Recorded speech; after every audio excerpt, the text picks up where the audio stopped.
अस्सलाम वालेकुम सज्जनों ते बेलियो बहुत बहुत ਵਧਾਈਆਂ ਹੋਣ। ਸਾਡਾ ਭੁਲੇਖਾ 35 ਵਰਿਆਂ ਦਾ ਹੋ ਗਿਆ ਹੈ।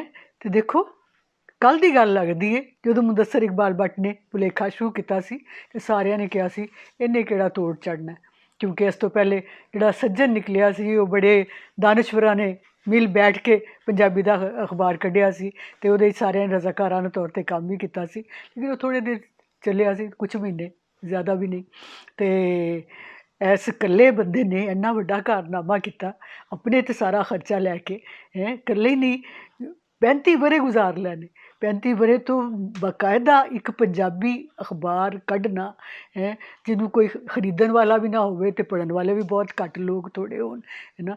ਇਹੋ ਜਿਹਾ ਕੰਮ ਮੁਦੱਸਰ ਇਕਬਾਲ ਬੱਟ ਹੋਰੀ ਕਰ ਸਕਦੇ ਸਨ ਅਤੇ ਉਹਨਾਂ ਨੂੰ ਮੈਂ ਇਸੇ ਵਾਸਤੇ ਪੰਜਾਬੀ ਦਾ ਬਾਬਾ ਏ ਸਹਾਫਤ ਕਹਿੰਦੀ ਹਾਂ। ਅਤੇ ਮੁਦੱਸਰ ਇਕਬਾਲ ਬੱਟ ਜੀ ਜਿਉਂਦੇ ਰਹੋ, ਵਸਦੇ ਰਹੋ। ਇਹਦੀਆਂ ਅੱਜ ਤੁਸੀਂ 35ਵੀਂ ਸਾਲਗਿਰਾ ਮਨਾ ਰਹੇ ਹੋ, ਇਹਦੀ 50ਵੀਂ ਸਾਲਗਿਰਾ ਵੀ ਮਨਾਓ ਅਤੇ ਇਹਦੀ 100ਵੀਂ ਸਾਲਗਿਰਾ ਵੀ ਮਨਾਓ, ਅਤੇ ਤੁਹਾਨੂੰ ਬਹੁਤ ਬਹੁਤ ਵਧਾਈਆਂ।